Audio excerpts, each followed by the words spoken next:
It's August of 2019 and you are a DEA agent patrolling the southern border after reports of drug activity in the area. To be a little more specific, they're reports of activity from the Sinaloa Cartel, one of the most powerful drug cartels in Mexico. They've been moving literally tons of product here in the last several years, and you just can't figure out how. They're slipping right past you, almost like they're invisible. That's when it hits you. They're not moving past you, they're moving under you. That's because right under your feet, there's a 4,309-foot cartel smuggling tunnel stretching from Tijuana to a warehouse district less than 20 miles south of San Diego. And we're not talking about a Shawshank Redemption-style tunnel with only enough space to crawl through. The tunnel, on average, is 5.5 feet tall and 2 feet wide. It's 70 feet below the surface and comes with a number of sophisticated features. These features include a state-of-the-art ventilation system to keep the subterranean tunnel well aerated, an impressively effective railcar system, a drainage system to prevent any potential flooding in the tunnel, an elevator to the surface, and even a series of high-voltage cables to power the operation.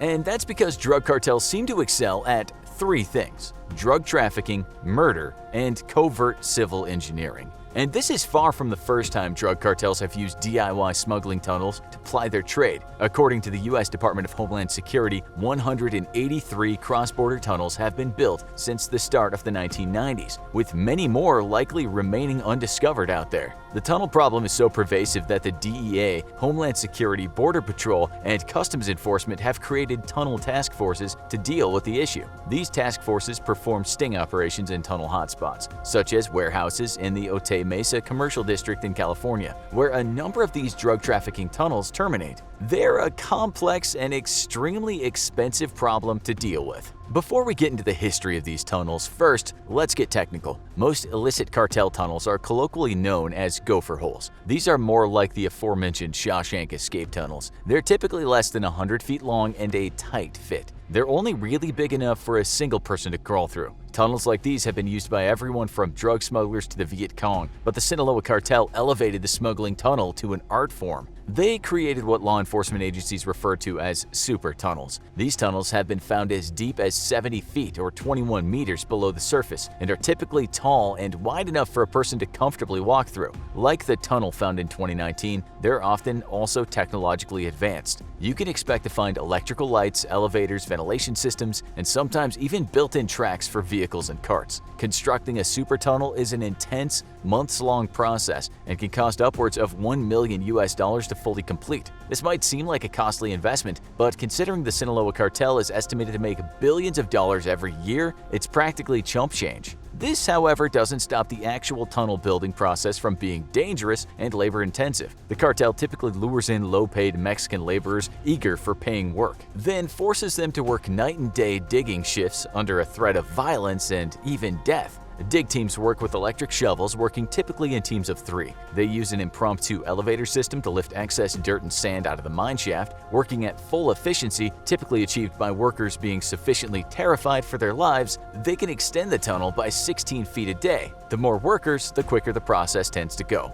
Experts are then brought in to install the more technical aspects of the super tunnel, like hydraulic pumps, electrical lighting and ventilation systems, and tracks for subterranean smuggling vehicles. After a few months of meticulous planning and backbreaking labor, voila! You have yourself a super tunnel. Now, how might you use your brand new super tunnel? Well, let's take a look at some examples. The first recorded sophisticated cartel super tunnel, also known by the way as a narco-tunnel, was reported to the public in May of 1990. It was a relatively quaint 300 feet running from Agua Prieta, Sonora all the way to Douglas, Arizona. The entrance to this tunnel was hidden underneath a pool table in an unassuming Mexican household. In true Breaking Bad style, the exit point was a secret hatch inside a false drain in an abandoned warehouse. While it wasn't nearly as advanced as a modern-day super tunnel, it still featured an impressive level of craftsmanship for a first attempt. The tunnel contained an advanced hydraulic pump system that opened the tunnel's secret entrance by making a portion of the ground rise up by around 8 feet. The plan was effective too. It's believed that at the lowest estimate, around 2,250 pounds of cocaine was smuggled through this tunnel before it was discovered and decommissioned. The mastermind behind this tunnel, a name you're definitely going to hear again in this video, was Joaquin Guzman Lorea. better known as El Chapo, the legendary ex-leader of the Sinaloa Cartel and the man who put smuggling tunnels on, well, under the map. The 1990s were a heyday for drug smuggling tunnels. Here are some of the Sinaloa Cartel's greatest pre-millennium hits. In May of 1993, a partially completed 1,452-foot tunnel was discovered in Otay Mesa, California, once again coming all the way from Tijuana. This tunnel was more advanced than their first offering and included air conditioning and electrical power. 3 more tunnels were found in Nogales, Arizona in 1995 and 1999. In an act of cartel theatricality, the 1995 tunnel led to an exit hidden inside an abandoned church. In 1999, the latter 2 tunnels were found by law enforcement on the same day. Nogales served as a popular location for the exits of cartel smuggling tunnels, with another one found in a storm drain several months later, and even more scattered throughout the early 2000s. The smuggling tunnels being constructed by the cartel grew significantly more advanced in February of 2002. A 1,250-foot tunnel was discovered behind the fireplace of a ranch house in Tierra del Sol, California. This was the first tunnel to feature rails for small electrical cars, as well as lighting and ventilation. 296 pounds of marijuana were found in the tunnel, but nobody knows exactly how much was transported before the operation was discovered and shut down.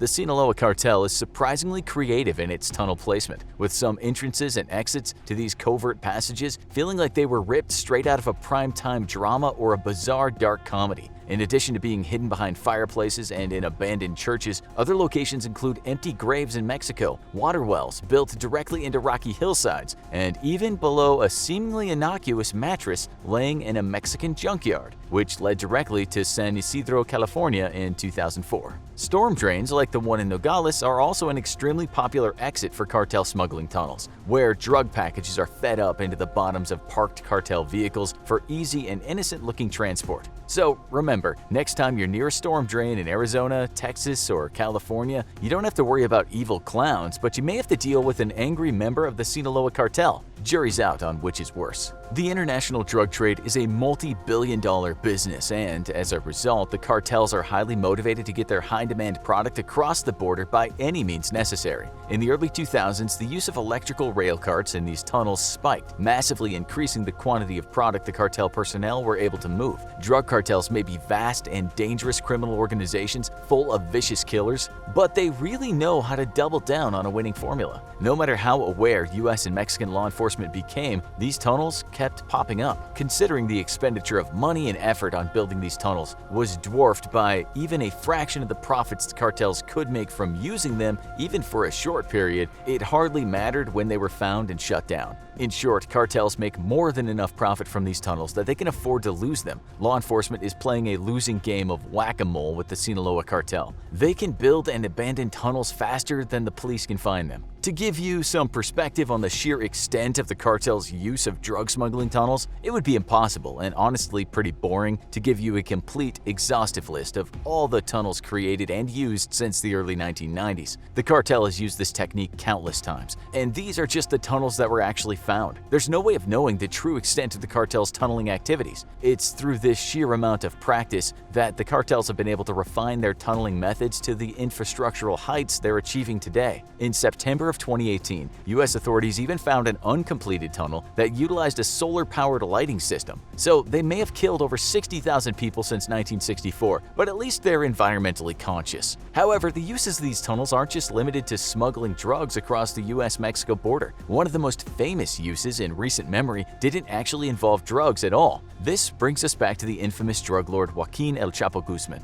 the kingpin of the Sinaloa drug cartel. As this video has already shown you, El Chapo invested heavily in the advanced tunnel building techniques of his underlings, and in 2015 this investment really paid off. In February of 2014, El Chapo had finally been captured by Mexican law enforcement. Because of his notorious history of disappearing into thin air during raids and escaping from low-security prisons, he was held in the Altiplano prison in Amaloya de Juarez, Mexico, one of the highest security prisons in the country. It seemed like El Chapo's number was finally up, and the Mexican government had struck a devastating blow against the Sinaloa cartel. It was grounds for celebration. He was under 24-hour surveillance, with cameras in his cell and a tracking bracelet around his ankle. The Mexican authorities had El Chapo on lock until about a year into his sentence, when El Chapo decided to take a pleasant evening shower. Incidentally, the shower was one of the 2 legally mandated camera blind spots in the cell. Guards at the prison noticed that he was taking an unusually long time in there, so decided to check in. El Chapo was nowhere to be found. Instead, they found a 2 feet square hole in the ground. This was the discovery of one of the most spectacular and absurd prison breaks in Mexico's history.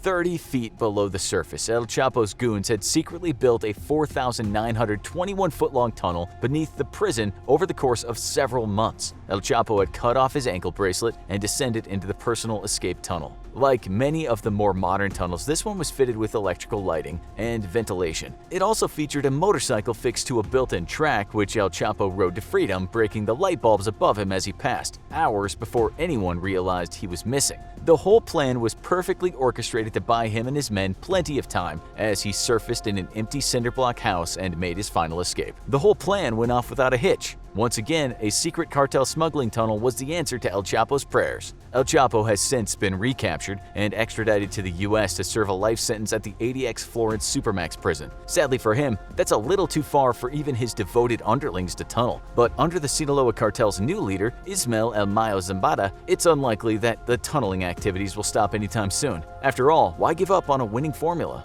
Thanks for watching this episode of the Infographics Show. Already hungry for more cartel action? Why not check out Insane Way El Chapo Escaped Prison and Crazy Moving Submarine Drug Bust? Keep watching, we're sure to tunnel into your heart.